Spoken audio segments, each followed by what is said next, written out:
Otoritas Jasa Keuangan menegaskan pentingnya langkah mitigasi yang tepat di tengah meningkatnya kinerja lembaga pembiayaan, perusahaan modal Ventura, lembaga keuangan mikro dan lembaga jasa keuangan lainnya atau PVML. Ketua OJK menilai risiko dan kompleksitas yang mengikuti perkembangan industri keuangan harus tetap dikelola dengan baik. Otoritas Jasa Keuangan menekankan pentingnya langkah mitigasi yang tepat di tengah meningkatnya kinerja lembaga pembiayaan, perusahaan modal Ventura, lembaga keuangan mikro dan lembaga jasa keuangan lainnya atau disingkat PVML. Menurutnya, meski inovasi dan kreativitas di sektor ini memunculkan berbagai terobosan produk pembiayaan, hal tersebut juga membawa risiko dan kompleksitas yang harus dikelola dengan baik. Hingga Juni 2025, OJK mencatat aset sektor PVML tumbuh 4,02% secara tahunan menjadi 1.049 triliun dengan 742 entitas pelaku industri. Penyaluran pembiayaan juga meningkat 4,3% secara tahunan menjadi 955 triliun, terdiri dari pembiayaan konvensional sebesar 844 triliun atau 88% dan pembiayaan syariah 111 triliun. Sektor ini pun turut berkontribusi pada pembiayaan UMKM senilai 272 triliun. Mahendra mengakui adanya beragam risiko mulai dari risiko kredit di perusahaan pembiayaan hingga keberadaan pinjaman online ilegal. Untuk itu Mahendra menekankan bahwa risiko dan kompleksitas tersebut harus dikelola, bukan untuk dihindari. Bukan pandangan dan posisi yang benar untuk kita justru anti terhadap kompleksitas dan risiko yang dihadapi, tapi justru tantangan bagi kita untuk dapat memahaminya, untuk dapat menguasainya, untuk dapat menghitungnya dan memitigasinya, dan menjadikan sistem yang ada menjadi kuat, menjadi teruji dan berkelanjutan. Mahendra menjelaskan bahwa OJK telah menyelesaikan 12 peraturan OJK terkait penguatan dan pengembangan industri PVML yang juga sejalan amanat Undang-Undang P2SK. Jakarta, Raharjo Patmo, IDX Channel. Kita ke informasi lain, pemirsa. Badan Gizi Nasional mencatat hingga saat ini 5.100 satuan pelayanan pemenuhan gizi atau SPPG telah beroperasi di seluruh Indonesia dan 14.000 SPPG sedang dalam proses verifikasi. Menurut Kepala BGN Dadan Hindayana, SPPG tersebut hasil kemitraan dengan berbagai pihak, diantaranya TNI, Polri, organisasi keagamaan, dan Kadin. Sementara itu jumlah penerima manfaat telah mencapai 15 juta orang. Badan Gizi Nasional menargetkan nantinya 20 juta penerima manfaat akan mendapat program makan bergizi gratis hingga akhir Agustus. Menurut Dadan, serapan anggaran program makan bergizi gratis yang bersumber dari APBN hingga saat ini telah mencapai 8,2 triliun rupiah.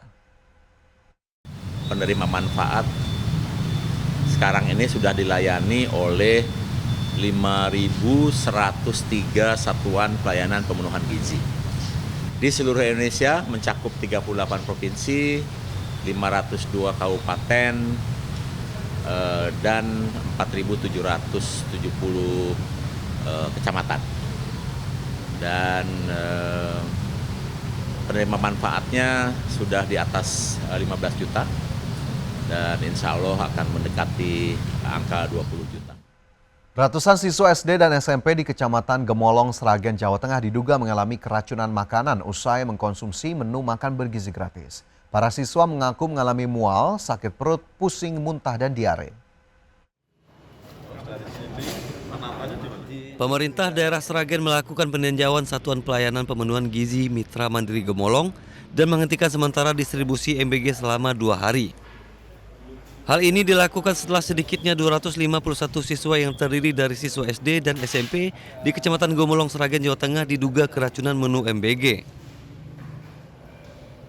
Petugas juga memeriksa menu MBG antara lain nasi kuning, telur dadar suwir, orek tempe kering, timun, selada, dan susu kotak untuk mengetahui penyebab para siswa keracunan.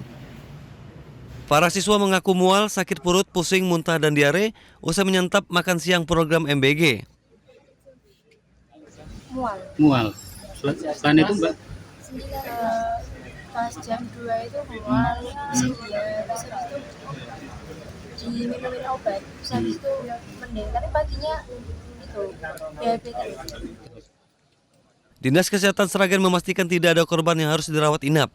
Mayoritas siswa sudah membaik setelah mendapat perawatan. Dari Sragen, Jawa Tengah, Joko Piroso, iNews melaporkan.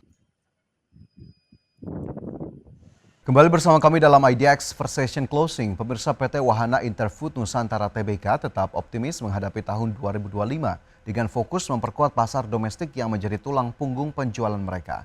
Perusahaan pengolahan kakao dan coklat ini menargetkan pertumbuhan penjualan sebesar 10% hingga 15% pada semester kedua tahun ini melalui berbagai strategi pemasaran dan ekspansi distribusi. PT Wahana Interfood Nusantara Tbk atau KOKU memperkuat penetrasi pasar domestik dengan peluas saluran distribusi modern dan tradisional, termasuk peningkatan penjualan online melalui platform digital.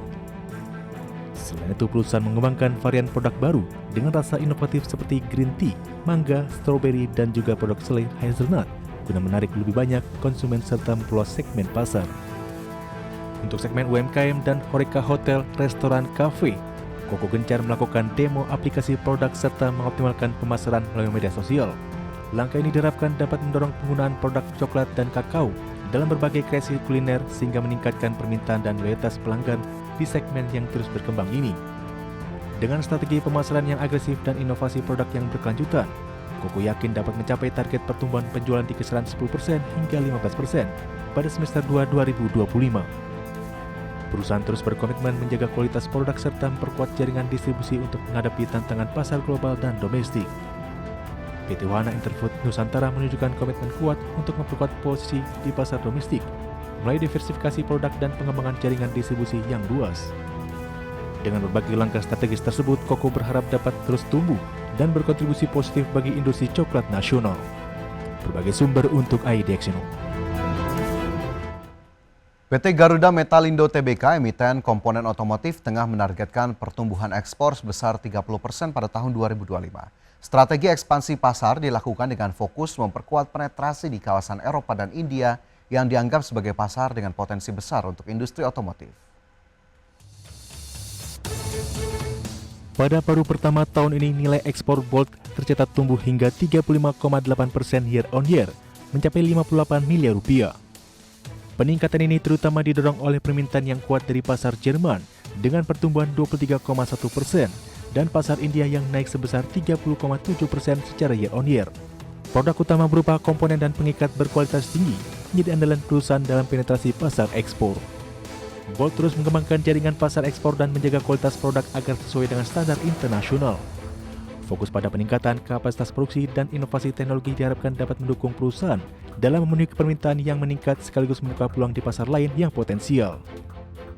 Dengan strategi agresif memperluas jangkauan pasar ekspor, PT Garuda Metalindo tetap optimis mampu mendorong pertumbuhan berkelanjutan di tahun 2025. Langkah ini diharapkan memperkuat posisi Bolt sebagai pemain utama komponen otomotif di pasar global. Berbagai sumber untuk IDX Channel.